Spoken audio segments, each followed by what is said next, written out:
Oiê! Olá, como vai você? Bem, nós estamos aqui ao vivo mais uma vez. Hoje vou trazer uma pessoa incrível. Então, vai entrando. Oi, Mauro. Oi, pessoal. Rodrigo. Oi, Rodrigo. Como vão vocês? A Cláudia. Você deu um oizinho, né, Rodrigo? O Daniel. Zazarizo, não sei quem tá tudo bem? Estão ouvindo bem? A Rita. Oi, gente. Hoje são 6 horas na capital paulista, horário de Brasília. E hoje estou fazendo mais uma live e hoje tem uma convidada muito especial. Vocês sabem que eu tenho um público grande, né, de mulheres. E eu sempre gosto, né, de trazer mulheres para mostrar nossa força, para mostrar esse caminho lindo, né, que as mulheres vêm percorrendo. Ela é uma mulher linda. Eu tive o prazer de conhecer a filha dela, conheci a Tárcia através da Regina, com muito... Nossa, Regina, uma mulher extraordinária, uma pessoa incrível. Oi, Regina, quanto tempo? Você tá boa? E aí, por conta dela, conheci a Tárcia e depois descobri que a gente trabalha no mesmo instituto, né? Nós somos conselheiras do Instituto Êxito. Eu já contei aqui para vocês em algumas lives com muito orgulho. Oi, Rose, vai assistir minha live. Então, estou muito honrada de trazer essa mulher aqui, que faz um trabalho incrível de liderança, e liderança feminina bom, adoro falar sobre isso. Tem um curso outubro, vocês não podem perder, vai ter um curso lindo de mulheres, para mulheres, só de mulheres, e então é imperdível, né? Eu gosto de falar sobre esse tema, é o meu, né? E por isso, obrigada, Givandro, que legal que ela gosta. E aí eu vou trazê-la, a Tárcia. Eu não vi se você tá aí, Tárcia, você já tá aí?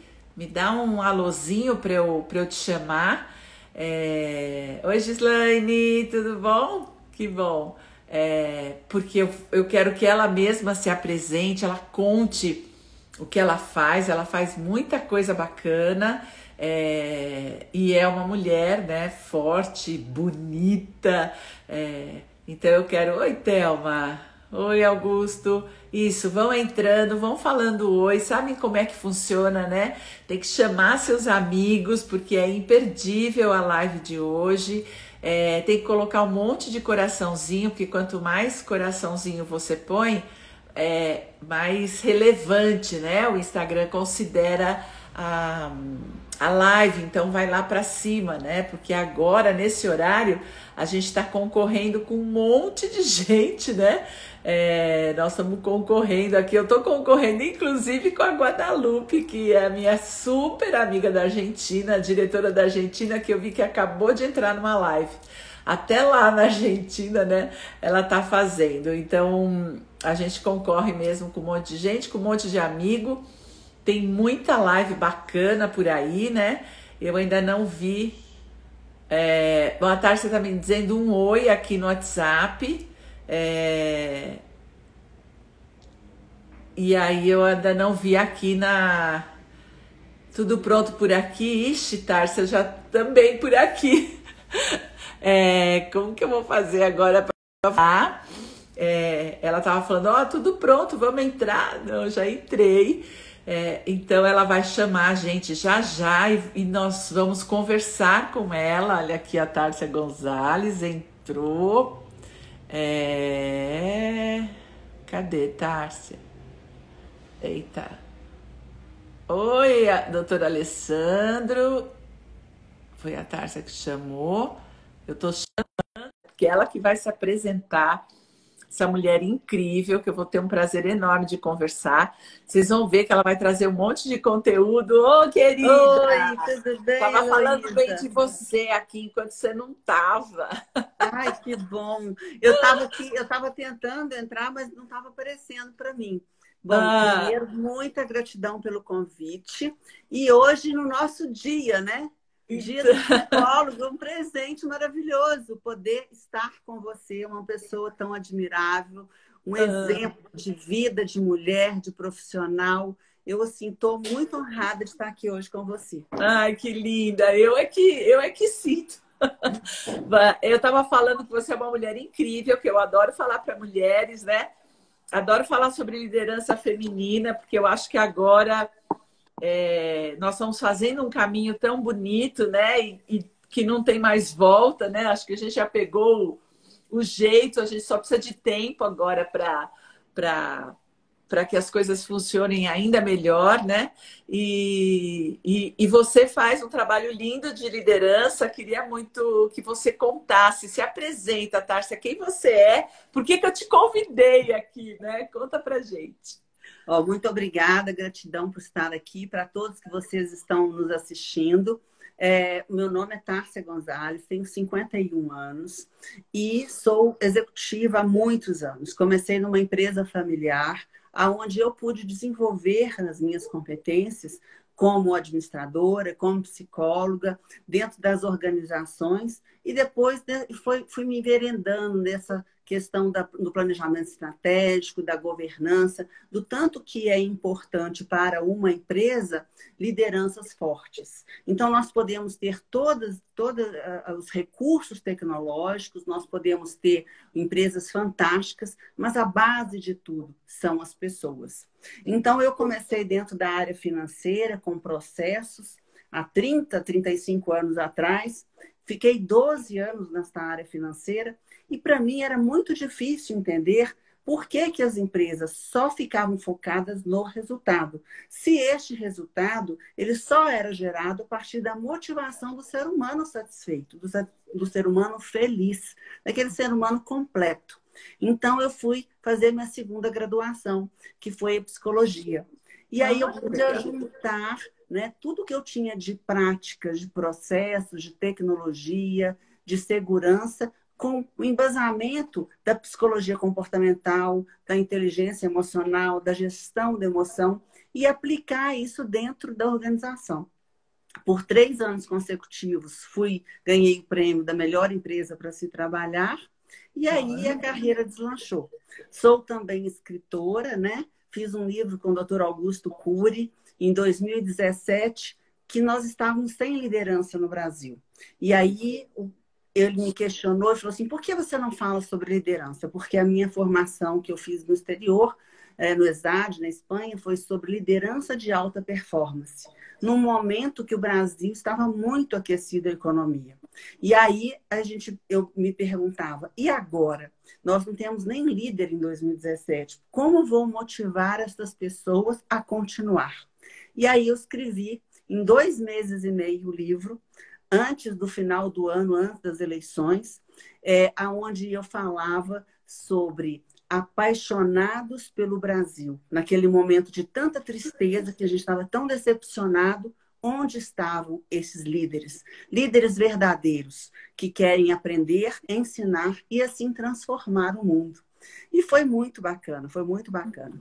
E Que tive durante bacana. minha trajetória muita coisa para contar, né? E aí eu pedi demissão há 7 anos atrás do cargo de executiva da empresa familiar e enveredei também nessa área da governança, aonde eu pude implantar e ser presidente do conselho de administração do nosso grupo familiar por 4 anos consecutivos. E esse Uau. ano eu passei esse processo, né, de passar o bastão da sucessão como presidente, continuo como conselheira do grupo, e são várias empresas, e hoje me dedico à mentoria para poder fazer por outras empresas, né? Como estamos lá no conselho também do Êxito, que você também faz parte, né? Isso. Trabalhar em outras empresas, em outras famílias, para que possam romper, né, com transparência as conversas difíceis. Porque ninguém mais que você, através do processo, né, Hoffman, sabe o tanto que nós precisamos de lidar com o nosso autoconhecimento, para que Sem a gente dúvida. possa crescer, né, como pessoa, como líder e também fazer com que o outro cresça. E para todo mundo que está aqui me assistindo, eu gostaria de falar com vocês que antes de eu ter o prazer de ter contato com a Heloísa, há 25 anos atrás, eu fui uma aluna do processo Hoffman. E isso Isso. transformou a minha vida. Então, eu estou com 51 anos. Então, quando eu tinha aproximadamente 25 anos, eu fiz o processo. Eu fiz esse processo, que foi transformador. Então, Que essa sou lindo. eu. Contei rapidamente um pouquinho de mim. E estou aqui para poder conversar com você, bater esse papo, né? Sem Que muita lindo. regra, para colaborar com todo mundo que está aí nos assistindo. Isso, exatamente. Então, olha, super bem-vindo para vocês que estão aí. Vocês sabem que eu trago só convidada de qualidade para a gente conversar sobre assuntos bons, né? Para que a gente tenha bons pensamentos, bons resultados, bons aprendizados. E Tárcia, qual é a tua definição de líder? Quem é um líder? Vamos começar do começo, né? Você que trabalha tanto com isso, quem é um líder? Bom, o líder, antes de tudo, é aquele que seja apaixonado pelos seus projetos. Ele tem que ser apaixonado por aquilo que ele acredita. Não existe um verdadeiro líder que não sabe exatamente aonde ele quer chegar. Então, ele se destaca no meio de um grupo, por quê? Porque as ideias que ele acredita, ele tem verdadeira paixão. Então, ele motiva os outros, não dizendo que ele é líder, mas através do seu engajamento, através da sua criatividade, através da sua motivação, através da sua inteligência emocional com o grupo. Então, na verdade, todos nós somos líderes em alguma coisa. Não existe alguém que seja ou não seja. O importante é você descobrir em que área você pode exercer a sua liderança. Então, vamos assim, um assunto simples, né? Por exemplo, se você é uma pessoa que gosta muito de culinária, você conhece como ninguém, você entra numa cozinha e você faz uma comida maravilhosa. Então, você tem que valorizar aquilo que você faz e que você é líder naquilo, porque você pode ensinar para o outro. Mas não é só ensinar, é também aprender, porque a troca, ela é constante. Então, o líder ele tem que ter a humildade de aprender e de ensinar e transformar constantemente os seus talentos. Então, E existem você líderes em pegou, todas as né? áreas. Oi, diga, desculpa. Não, então somos todos líderes, cada um dentro das suas áreas. E você falando disso, você pegou bem a transição de chefe para líder, né? A gente começou a chamar o chefe de líder, a mudança veio de cima para baixo, né?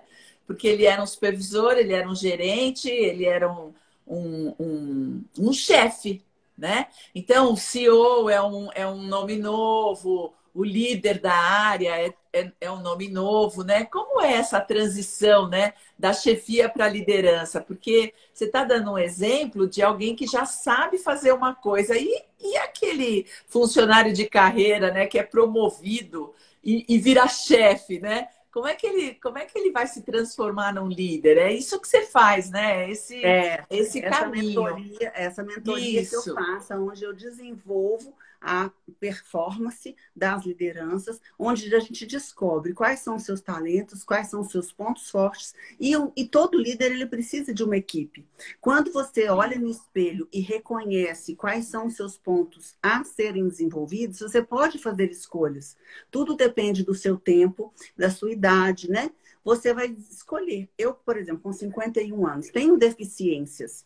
Se eu for montar um novo negócio e eu já conheço quais são as minhas deficiências, exemplo, a gente não tem que ser bom em tudo, mas a Não. gente tem que saber reconhecer quais são as nossas deficiências. Então, eu, por exemplo, tenho uma deficiência hoje na área jurídica. Então, eu vou procurar um líder dentro do meu grupo para que tome conta desta área. Então, um líder ele tem que saber harmonizar toda a equipe de forma diversificada. Mas o que você me perguntou foi a grande mudança. A grande Isso. mudança, na verdade, ela não aconteceu 100%.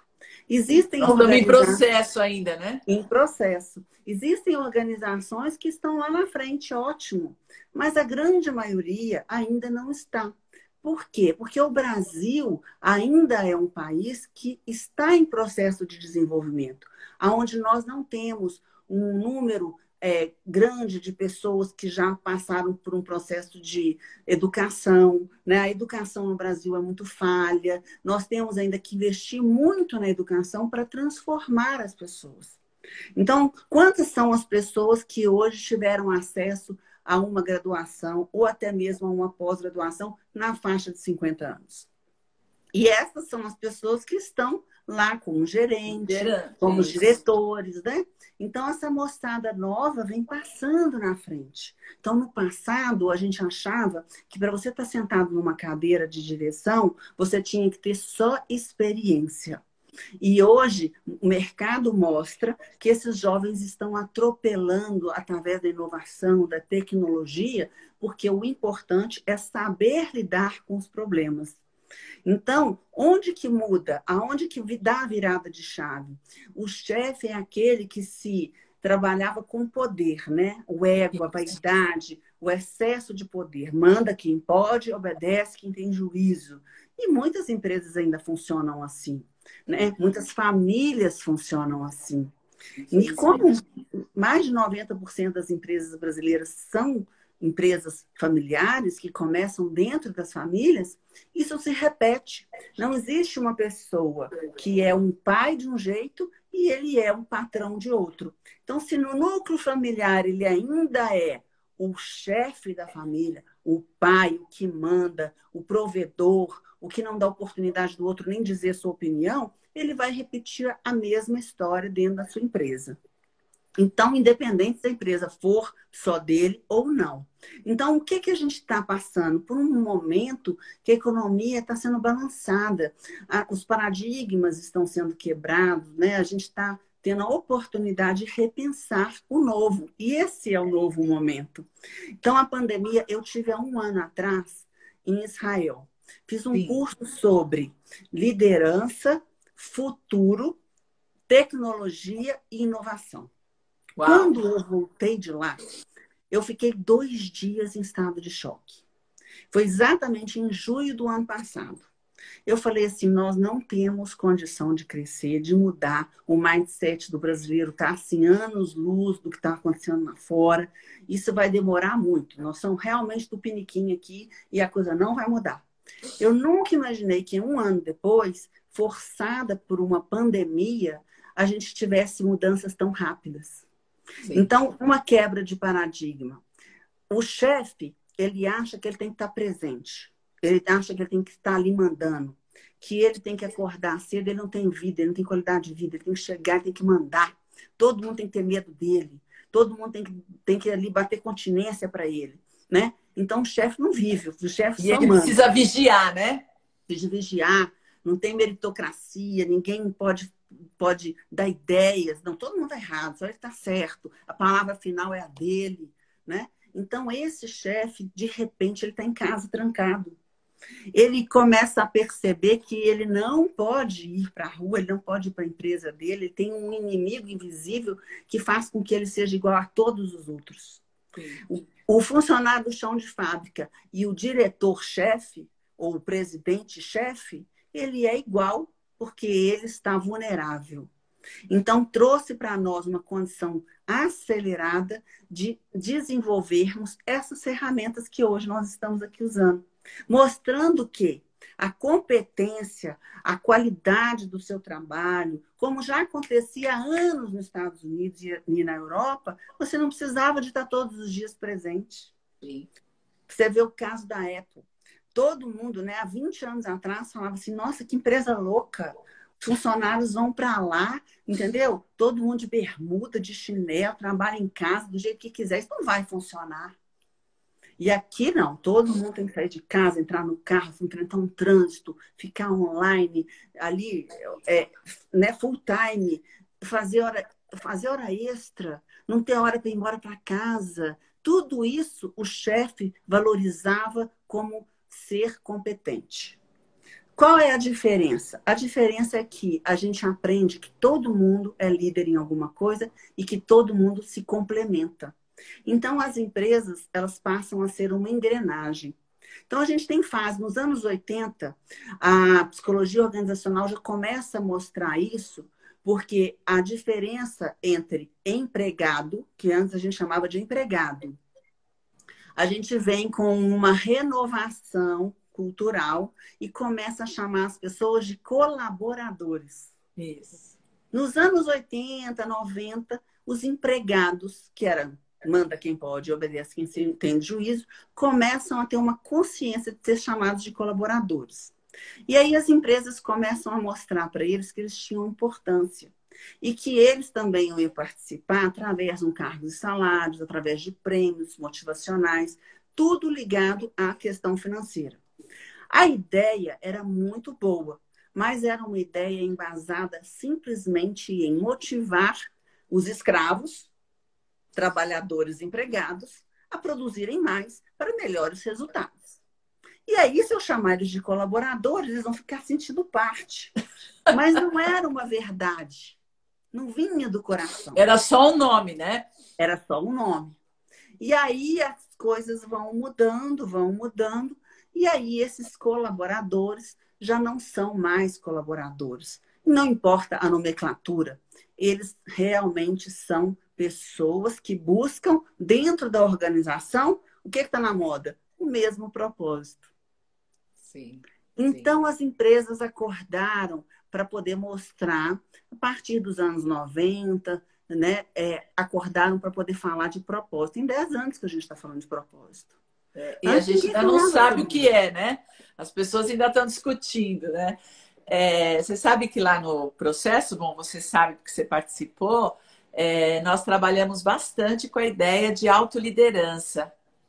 Quando em 2006 o processo Hoffman começou a ser aplicado em Harvard, na escola de governo lá em Harvard, né, que era uma pós-graduação, o diretor, né, dessa escola disse, ele foi fazer e ele disse que a metodologia do processo era a metodologia que ele conhecia em 2006, a melhor metodologia de mudança de paradigma e formação de líderes. Porque nós trabalhamos com a autoliderança, com a ideia de se encontrar o propósito da pessoa, da sua vida, né? E eu acabei virando mentora de propósito, né? Justamente porque acabei indo lá pelo caminho de Harvard, de o que é propósito, como é que a gente busca, por que o processo é mudança de paradigma, por que ele é autoliderança, e eu fui atrás disso. E hoje eu falo para as pessoas, né? Eu só vou te mentorar se você quer saber por que você está vivo. Se você descobrir para que você serve, né? Porque você tem uma utilidade, você faz parte, você importa. Então, se você quiser saber disso, a gente continua o trabalho, né? Porque é exatamente essa a postura para mim, né? A postura do líder. Ele precisa saber que ele importa e ele precisa saber que ele impacta. Exatamente. E isso só com alta responsabilidade, né? Só com autorresponsabilidade você chega nisso. E o resultado do processo Hoffman, né? Que são esses 7 dias de uma grande transformação, é a autorresponsabilidade. Isso é fundamental. E olha só, quando você estava falando, me recordei, eu já fiz mais de 5.000 entrevistas durante a minha carreira. Então, esse processo, ele mudou completamente. Porque quando você fazia uma entrevista para determinada área, por mais que eu buscasse inovação, as decisões eram muito pautadas nas competências curriculares. Isso. Né? Então, tudo que eu sei fazer, né? O chefe, ele nomeava, né, o liderado que ele ia contratar de acordo com a competência. E aí, o que acontece? O mercado começa a rodar muito no Brasil nos últimos 20 anos. Foi que o PIB do Brasil cresceu e as pessoas começaram realmente a ganhar dinheiro.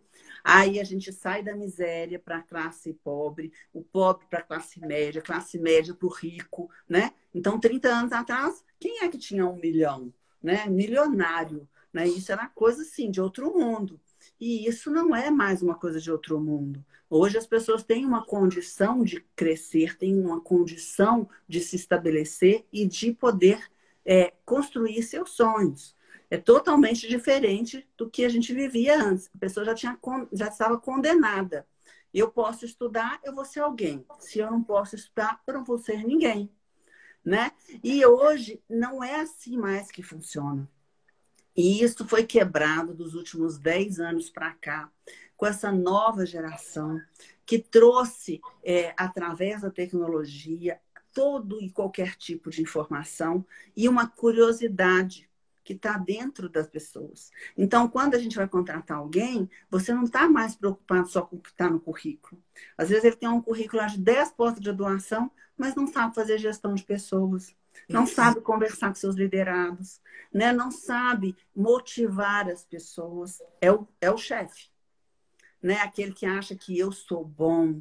Por isso o autoconhecimento é muito importante, né? A gente tem que se conhecer, olhar para nós mesmos, para dentro, reconhecer como iguais, todos iguais, né? O que me difere eu de uma outra pessoa? Não é algum talento que eu possa ter, mas a outra pessoa também tem o seu talento, né? E eu acho isso muito, muito sensacional. É Muito algo bonito, né? instigante, né? É. É algo instigante. É. Eu gosto muito.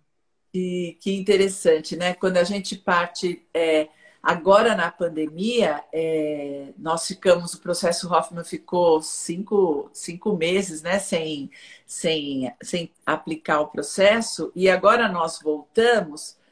Nós estamos indo para o nosso quarto grupo, né? Dentro da pandemia, e as pessoas vêm com uma sede. Parece que agora né, nós começamos a entender que nós precisamos de inteligência emocional, né?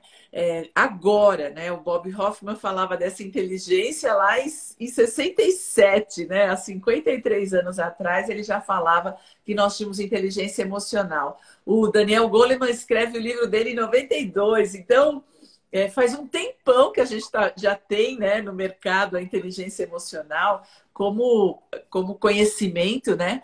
E só agora, num momento tão difícil, né, é que as pessoas começaram a entender que nós precisamos acionar essa inteligência, né?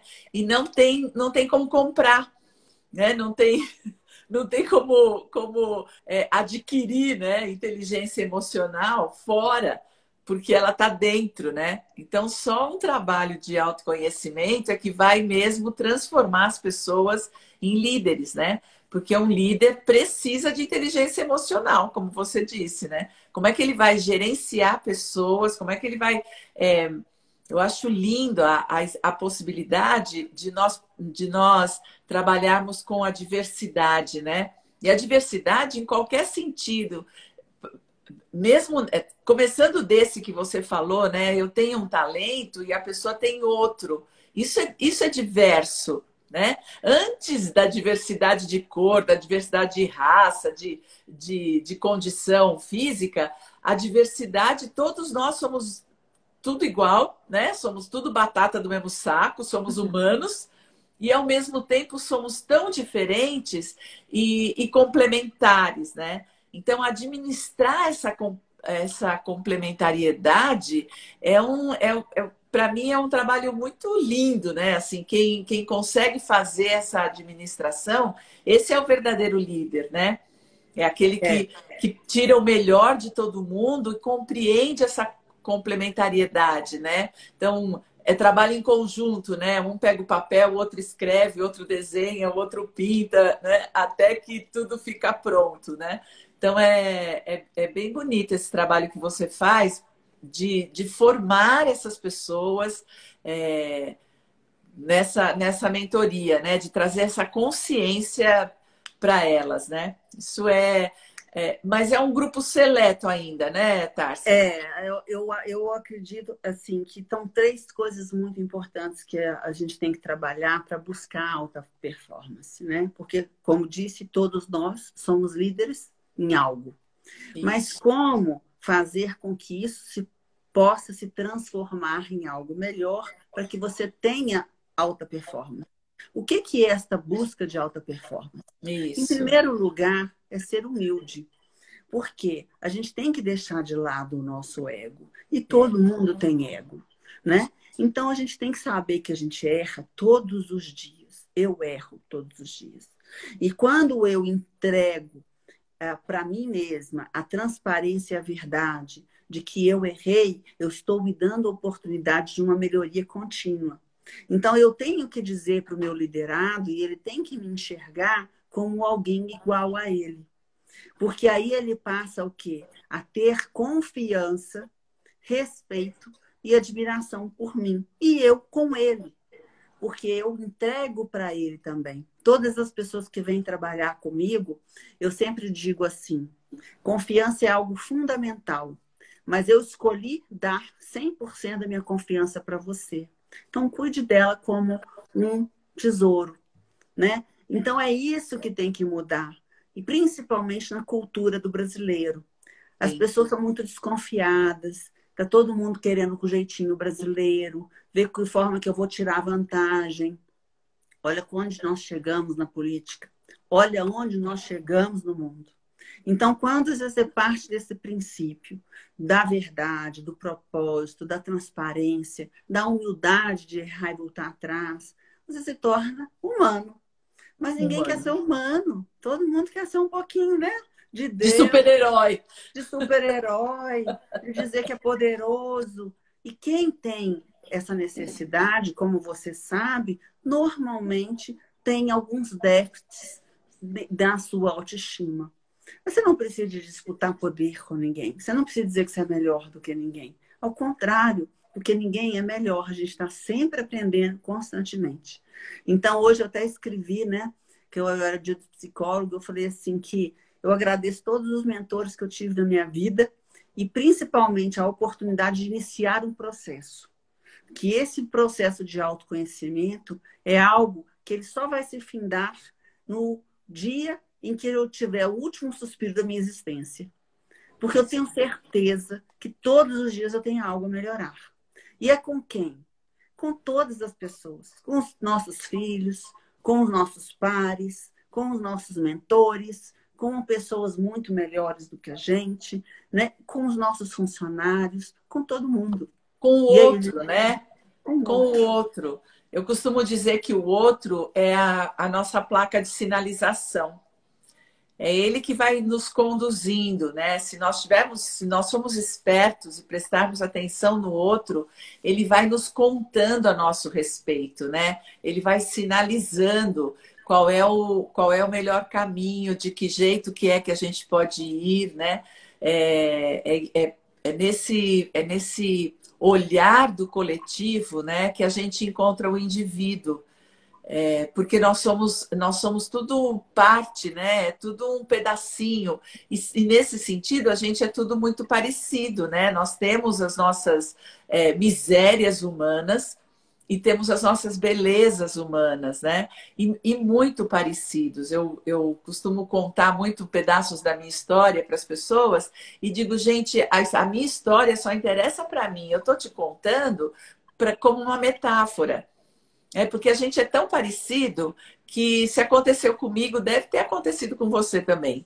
Se não foi dessa cor, se não foi nesse dia, se não foi nessa idade, mas alguma coisa muito parecida com isso aconteceu, né? Porque É verdade. nós evoluímos por bandos. É junto que a gente evolui, né? Não tem uma pessoa que vai na frente evoluindo sozinha. Isso eu acho que é o grande aprendizado agora, eu acho que nesse momento, da liderança. Houve, no meu entendimento, quando a gente transferiu, né, quando a gente disse, então não é mais chefe, agora é líder, o líder continuava sendo aquele que aponta o caminho, portanto, aquele que sabe, portanto, aquele que vai na frente, né? É aquele que não descansa, é aquele que está sempre, né? nós demos qualidades e superpoderes para Que aquele não tem líder. problema, que não Nossa, chora. né?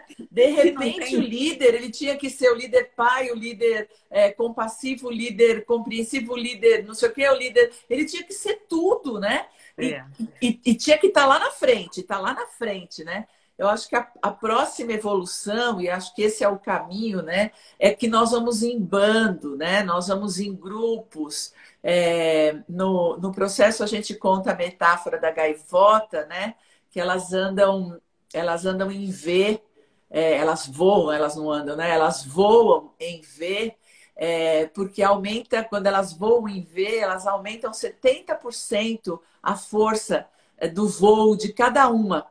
Portanto, elas têm que fazer 70% menos de força. Mas existe o V, portanto, existe o primeiro, os 2 segundos, os 4 atrás, os 8, os 16, né? Até que se forma aquele V. E todas elas Vão juntas trocando. vão diminuindo o tempo de voo. Só que elas vão trocando de lugar, né? A que está na frente vai para trás, a que está de trás vai para frente, para elas poderem voar muito alto e poderem voar muitos quilômetros, sem que nenhuma delas se canse. E elas aprenderam, né, da natureza, que elas usam só 30% do que elas precisariam usar se elas estivessem voando sozinhas. Então, se a gente tivesse, né, esse espírito do bando, né, como é que a gente pode se juntar e ir, né? Ora eu sei alguma coisa mais do que você e te ensino. Ora é você que sabe mais alguma coisa e você me ensina. Isso é voar em bando. Então, eu acho que o próximo passo do líder é compreender isso, né? É compreender que ele faz parte do bando. E ele não precisa estar o tempo todo na ponta, né? Na frente. Não precisa saber tudo, não precisa estar o tempo todo apontando o caminho, né? Eu acho fenomenal esse exemplo que você deu. E aí, você contando, me veio aqui algumas lembranças. Infelizmente, no mundo corporativo, as coisas não funcionam ainda com esse espírito de equipe. Isso. É claro que a gente não pode generalizar. Existem empresas que estão investindo nisso, que conseguem, através de pessoas capacitadas, trabalhar a equipe, a meritocracia, que todos façam parte de um todo. Mas ainda não existe, porque a sensação é que não só as empresas, mas o Brasil como um todo, se você for fazer uma análise, está sempre esperando o quê? Esperando o Salvador da Pátria. Falamos, pensamos juntas. Então, esse salvador da pátria, ele fica sobrecarregado. Ou então, ele utiliza, né, da sua capacidade, às vezes, intelectual, ou de entendimento, ou de manipulação, para fazer muitas coisas, não só dentro das empresas, como dentro das instituições, né? Seja ela pública ou privada. Então, nós temos essa doença, né? Essa dor, que é muito difícil. Quando eu comecei a aprofundar na minha vida nessa busca, eu tive como se fosse um véu que caísse do meu olhar. A gente perde a inocência. A ilusão, né? A ilusão. E a gente começa a perceber.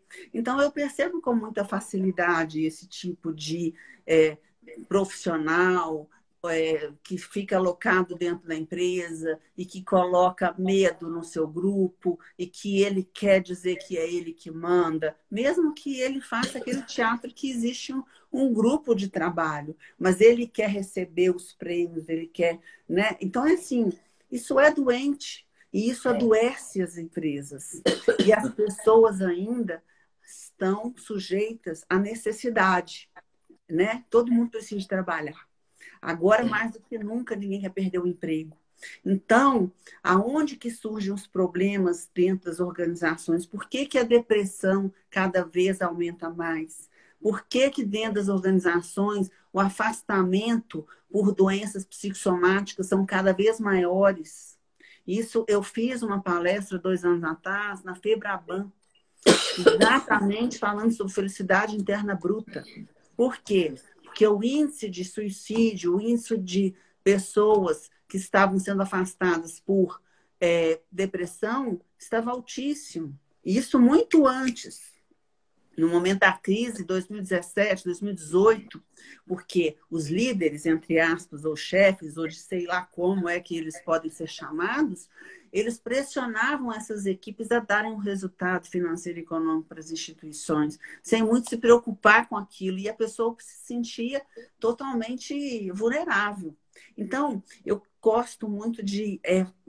esse momento está sendo muito rico para mim, porque ele está mostrando... Eu, pessoalmente, estou repensando uma série de coisas, né? Estou tendo oportunidades únicas que eu nunca tive. Uma delas, por exemplo, conviver 50, 60 dias com os meus filhos. Nunca fiz isso.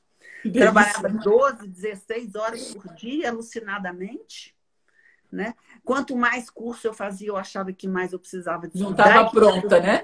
Nunca estava pronta. Nunca estava satisfeita comigo mesma, porque eu precisava de ter mais um diploma. Porque eu precisava de ler mais um livro. Então, de repente, nos primeiros 3 meses, como todo mundo, eu também achei que isso ia ser rápido. E aí o tempo começou a ver, né? Eu até fiz alguns podcasts, até você me mandou, que eu falei sobre a negação. No primeiro momento, todo mundo negou.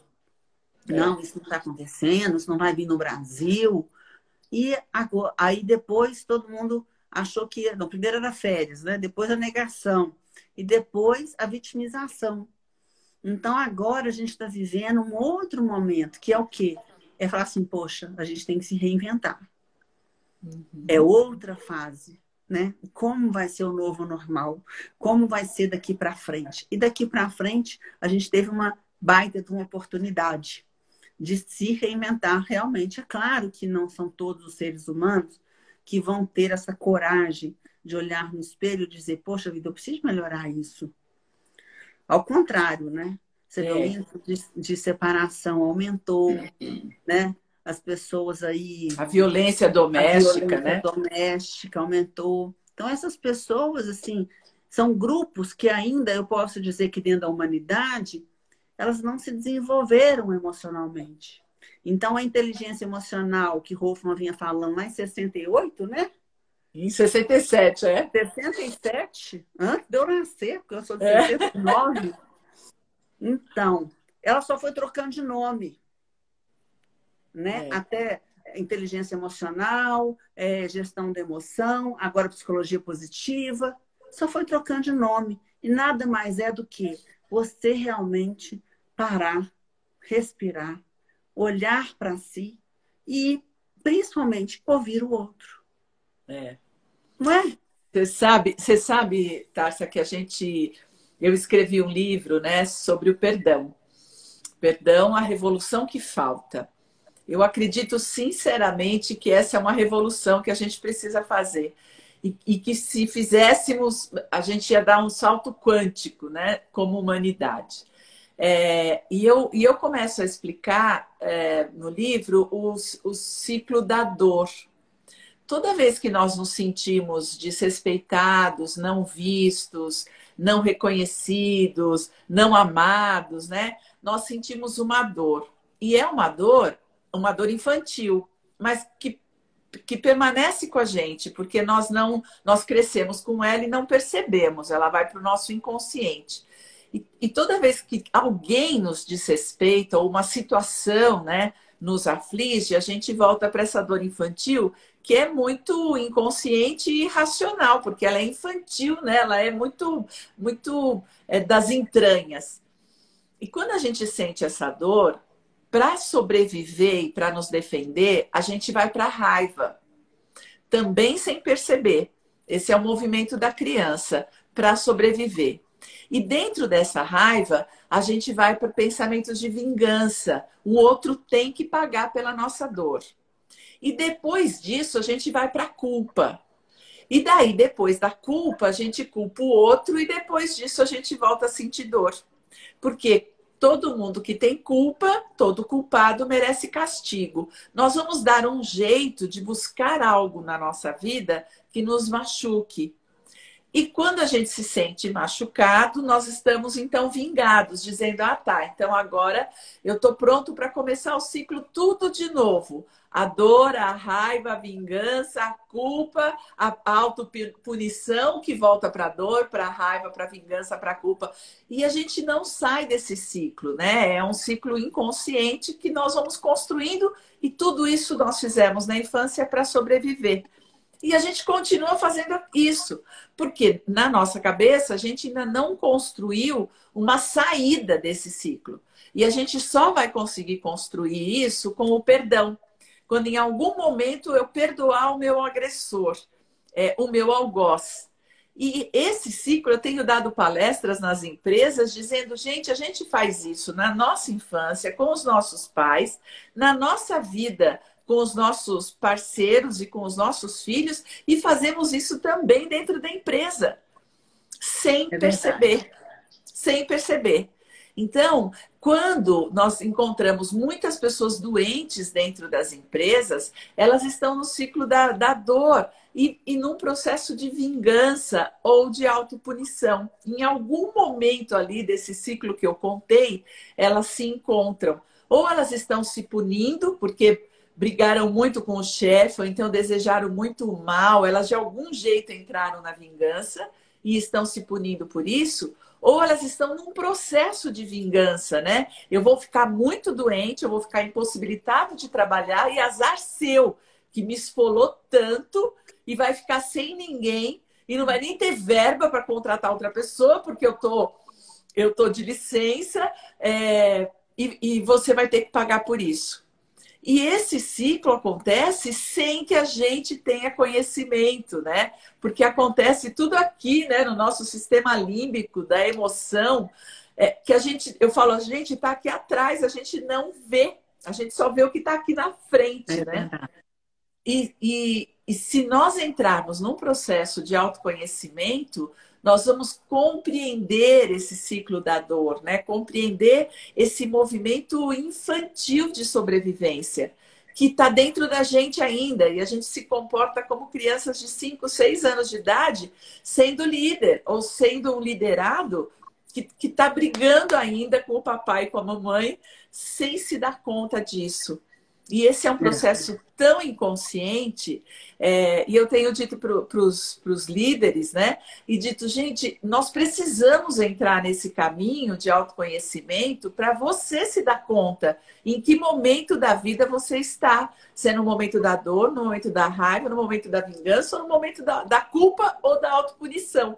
Em algum desses momentos você está.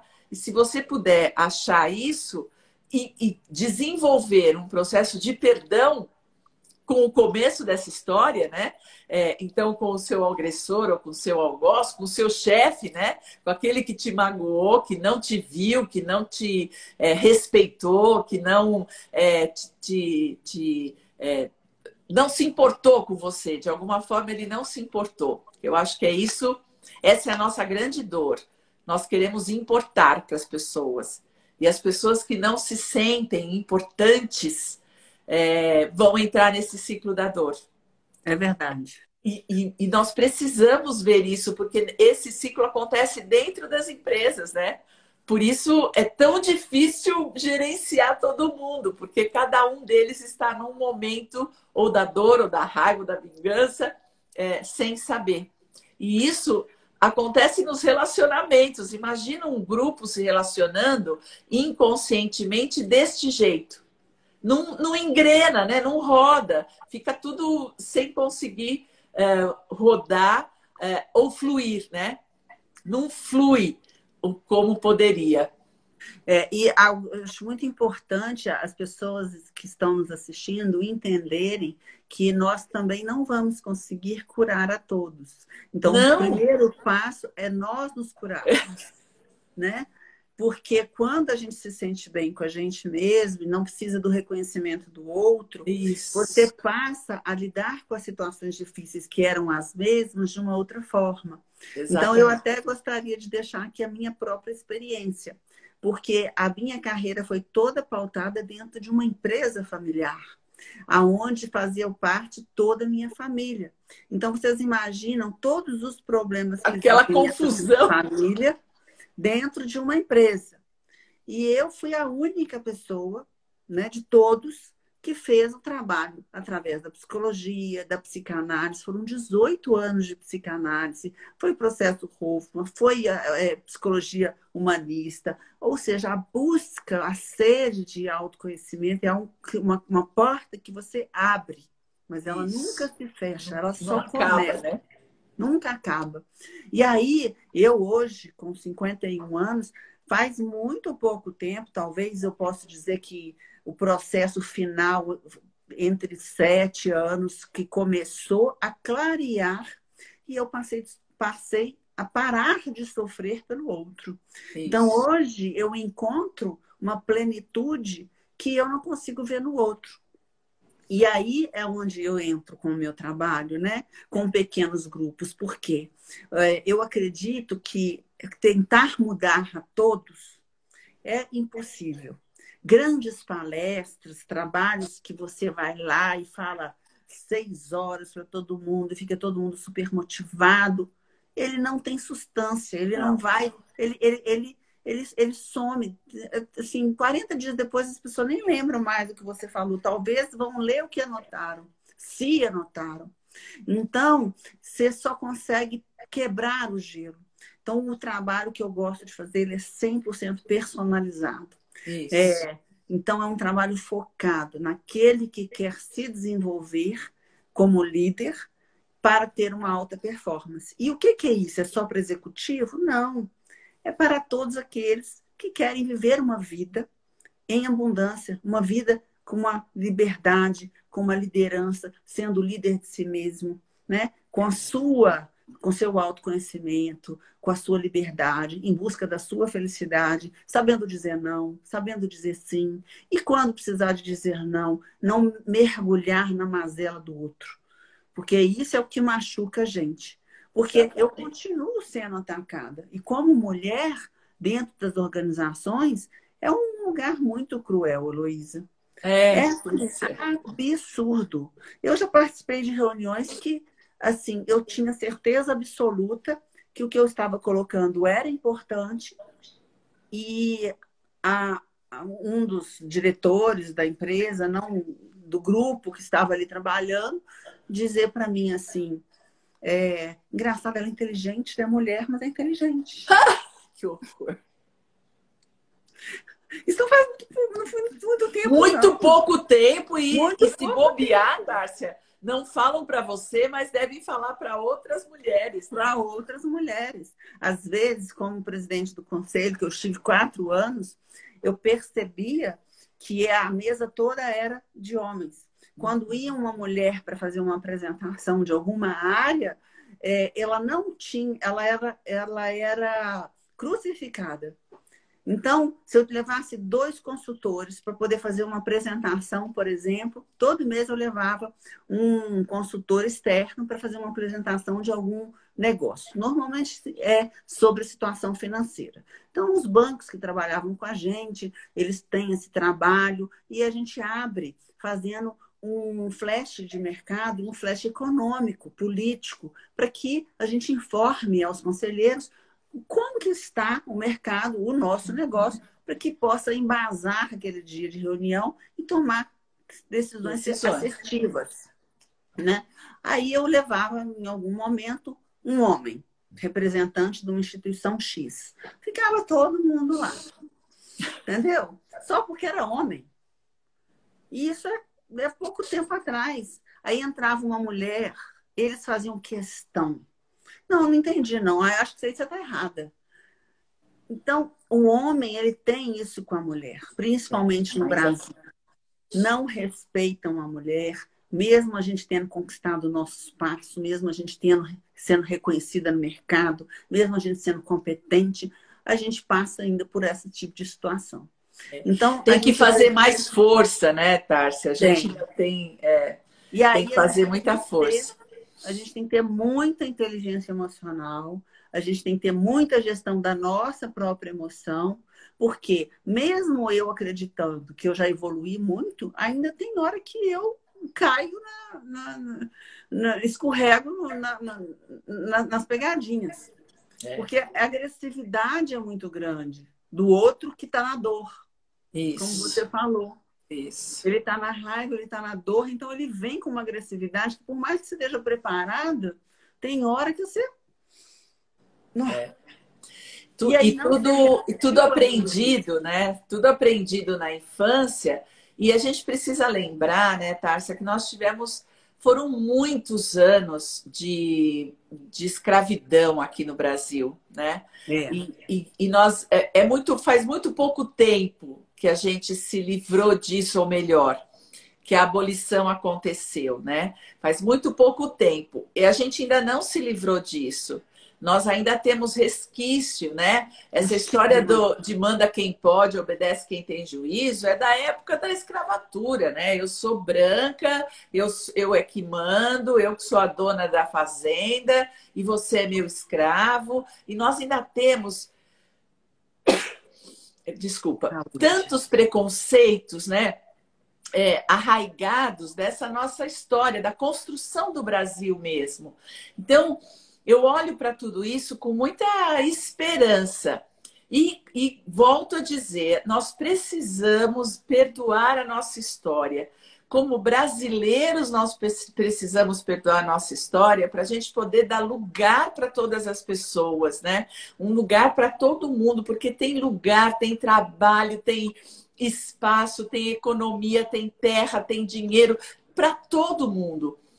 Não precisa, a gente não precisa diminuir ninguém, não precisa competir com ninguém, mas nós fomos construindo, né, uma dificuldade toda na nossa história. E agora está na nossa mão e na mão das gerações seguintes fazer essa mudança. Por isso que eu insisto no perdão e eu digo, gente, precisamos perdoar a nossa história para poder fazer diferente. Mas não existe mudança coletiva, como você mesmo disse, né? A gente não consegue ir de bando, então vamos mudar todo mundo. Não, a mudança é individual, particular, ela é intransferível. Eu só consigo fazer a minha. Posso querer motivar, entusiasmar, empolgar as pessoas, mas eu só consigo fazer a minha. E você só consegue fazer a sua. Eu acho que esse é o objetivo da nossa live hoje, né? Da gente poder contar as nossas histórias e dizer, bom, somos mulheres nesse espaço, mas ainda dentro desse espaço temos o privilégio de sermos brancas, portanto, ainda tivemos mais espaço do que as mulheres negras têm, ou as asiáticas, né? Então, nós ainda temos mais espaço e mesmo assim ainda estamos num processo, né, de autotransformação.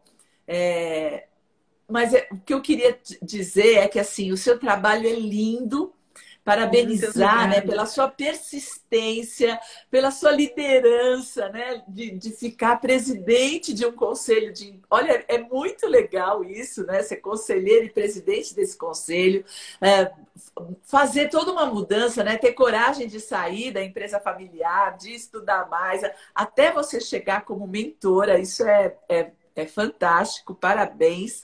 E dizer para as pessoas que estão nos ouvindo que nós estamos num processo de cura. Nós vamos nos curar, mas é um processo. Individual. E eu gosto de pensar nesse processo com muita compaixão, né? A gente vai andar pedacinho por pedacinho, mas a gente está indo para frente, né, Tárcia? Com certeza, com certeza. E a gente entender que a gente não muda ninguém, mas a partir da nossa transformação, a gente pode gerar reações diferentes nos outros. E eu tenho experimentado isso dia a dia. Né? Algumas pessoas me dão feedback, que já me conhecem há mais tempo. Outras acabam se afastando, e isso também a gente tem feedback, que aceitar, né? A gente tem que aceitar. Porque quando a gente muda, a gente também percebido de outra forma e às vezes quando a gente muda o nosso jeito a gente pode estar mais feliz, mas a gente não agrada mais a todos, né? E essa busca acaba trazendo também uma solitude muito legal, né? Porque é Importante. totalmente diferente de estar, de se sentir só. Essa solitude de estar por escolha, né? Num momento Isso. e pleno. Então, você tem o seu tempo, o seu espaço. Por que isso? Porque, às vezes, o ser humano busca tanto reconhecimento que ela tem que estar sempre com o outro, né? Tem que estar com o outro, tem que estar com o outro, outro tem que estar te vendo, o outro tem que estar achando isso, o outro tem que estar achando aquilo. E quando você se basta, quando você se encontra pleno, Tá você acabando o entra nosso numa tempo. de solitude. É. Nossa, bom demais falar Foi com você, ótimo te ver e Luísa. falar com você, viu? Eu Gente, vou muito obrigada. Eu vou deixar aqui no meu IGTV para vocês assistirem.